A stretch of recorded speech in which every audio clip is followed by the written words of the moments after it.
मुझ जैसे तुच्छ प्राणी को दर्शन दिया है। ऐसी प्रार्थना ध्रुव जी महाराज ने करी और भगवान ध्रुव जी पर बड़े प्रसन्न हुए।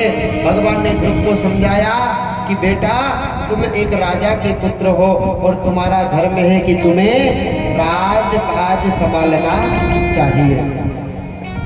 ध्रुव जी महाराज को आशीर्वाद दिया और भगवान ने कहा कि 36,000 वर्ष तक इस पृथ्वी पर राज्य करना, इसके बाद तुम्हें परमात्मा की प्राप्ति हो जाएगी।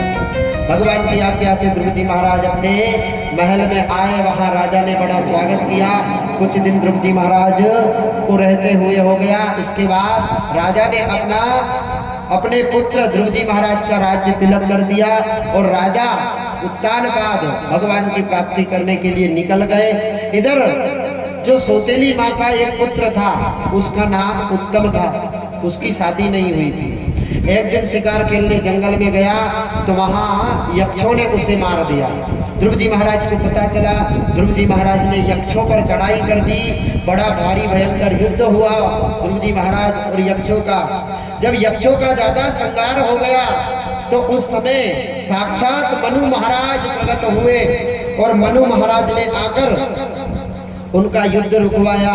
ध्रुव जी महाराज ने फिर उनसे क्षमा प्रार्थना मांगी। इसके बाद 36,000 वर्ष तक ध्रुव जी महाराज ने इस धरती पर राज किया और जब अंत समय आया तो भगवान विष्णु के पार्षद नंद और सुनंद नाम के वो ध्रुव जी महाराज को लेने के लिए आए। भगवान का विमान लेकर आए और जब उनका अंत समय आया तो मृत्यु का जो देवता है काल, वो ध्रुव जी महाराज के आगे हाथ जोड़ करके खड़ा है। हे महाराज, हे ध्रुव जी महाराज, आप मुझे स्वीकार करिए। अब ध्रुव जी महाराज को चिंता हो गई कि मेरे लिए तो विमान आ गया, लेकिन मेरी माँ का क्या होगा?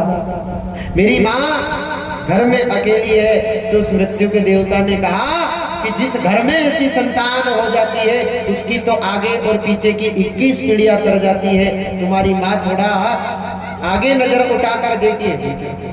तुम्हारी माँ जिनके लिए एक दूसरा विमान आ चुका है। ध्रुव जी महाराज ने भगवान नाम का स्मरण किया, भगवान का ध्यान करते करते और ध्रुव जी महाराज मृत्यु के सिर पर पैर रखकर और इस संसार को छोड़कर परमपिता परमात्मा को प्राप्त हो गए। बोलिए गोविंद भगवान की। तो कथा यही कहती है वो आपको कुछ करने की आवश्यकता नहीं है, घबराने की आवश्यकता नहीं है। भगवान का भजन यदि करते हो तो भगवान आप पर कृपा अवश्य करता है। क्यों घबराओ